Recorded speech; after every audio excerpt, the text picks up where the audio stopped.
வணக்கம். இன்றைக்கி நம்ம என்ன பார்க்க போகிறோன்னா கடலை மாவு போண்டா குட்டி குட்டியாக எப்படி செய்கிறதுன்னு பார்க்கலாமா? அதுக்கு 2 பெரிய வெங்காயம் அரிஞ்சு வச்சுருக்கேன், கருவேப்பிலை, மல்லித்தலை, பச்சை மிளகா, மஞ்சத்தூள், மிளகாத்தூள், உப்பு எடுத்து வச்சுருக்கேன், கடலை மாவு, அரிசி மாவு எடுத்து வச்சுருக்கேன்.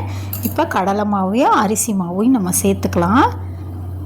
நான் ஒரு கப்பில் 3/4 கப்பு அரிசி மாவு, கடலை மாவுனா 1/4 கப்பு அரிசி மாவு, இந்த அளவில் எடுத்துக்கோங்க, எந்த கப்பில் எடுத்தாலும். இப்போ நம்ம அரிஞ்சு வச்ச வெங்காயத்தை நல்லா சேர்த்து கையோட பிசைஞ்சு விட்டுக்கலாம்.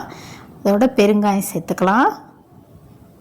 இதுக்கு நான் சோடா மாவுலாம் சேர்க்காமல் இந்த அளவுக்கு தளர்வாக பிணைஞ்சால் நல்லா புசு புசுன்னு சாஃப்டாக கிடைக்கும் போண்டா, ரஃப்பாக இருக்காது. குட்டி குட்டியாக போட்டுக்கலாம். போட்டு இப்போ எல்லாம் நல்லா 2 பக்கமும் செவக்க எடுத்துக்கலாம். பாருங்கள், இப்போ எடுத்தோன்னே அப்படி ஒரு மெதுவாக சாஃப்டாக இருக்கும். சூப்பர் அண்ட் டேஸ்டான போண்டா ரெடி. இந்த மாதிரி வீடியோ பார்க்குறங்க சேனலை சப்ஸ்கிரைப் பண்ணிக்க. Thanks for